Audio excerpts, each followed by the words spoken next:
შობის ღამე. ერთი მეტყევე დაქვრივდა და 10 წლის ბიჭუნა დარჩა. შობის დღესასწაულის წინა საღამოს ბიჭუნამ მამას უთხრა: დღეს ჩვენთან სტუმრად მაცხოვარი მოვა. თვითონ მითხრა სიზმარში, აი ნახავ თუ არ მოვა. ბიჭი მთელი საღამო ელოდებოდა ძვირფას სტუმარს. გამუდმებით ფანჯარაში იხედებოდა, მაგრამ სასურველი სტუმარი ჯერ არ ჩანდა. უცებ ხედავს, ორი ბიჭი ერთ მთაზე უმცროს ბიჭუნას ცემს. გამოვარდა გარეთ მამასთან ერთად, ჩაგვრელები გააქცია და დაჩაგრული ბიჭი შინ წამოიყვანა. მამაშვილმა გაათმო და დააპურა ნაცემი ბავშვი. მერე პატარა მასპინძელმა თავისი ჩექმა აჩუქა ბიჭს, რადგან მის ახალ მეგობარს ფეხსაცმლიდან თითები ჰქონდა გამოვარდნილი.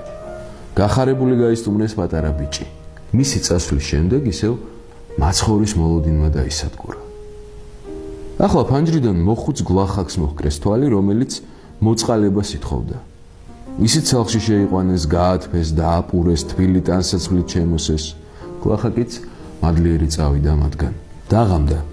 ქუჩაში ლამპიონები აინთო. ბიჭი კვლავ მაცხოვრის მოლოდინში იყო და ფანჯარას არ სცილდებოდა.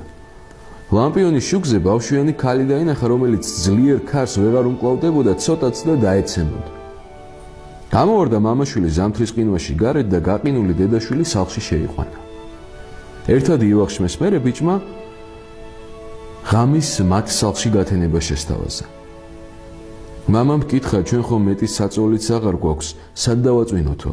ბიჭმა ვედრებით შეხედა და სთხოვა, მამა, შენ დივანზე დაწექი, მე სკირვზე დავიძინებ, ესენი კი ჩვენს ლოგინში დავაწვინოთო. დათანხმდა მამა. იმ ღამეს ბიჭს კვლავ მაცხოვარი ესიზმრა. ბიჭმა დანანებით უთხრა, მთელი საღამო გელოდიო. უფალმა ალერსით გადაუსვა თავზე ხელი, დაოცა და ტკბილი ხმით მიუგო. მე შენ სამჯერ გესტუმრე, სამივეჯერ გულითადად მიმიღე და ღირსეულად მიმასპინძლეო.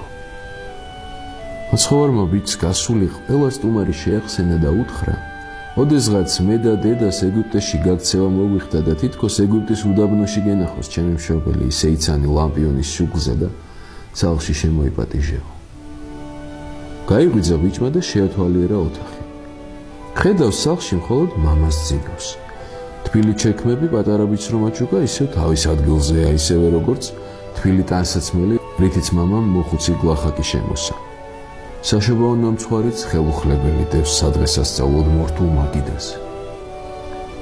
ენით უთქმელი და მანამდე განუცდელი ნეტარება იგრძნო პატარა ბიჭმა.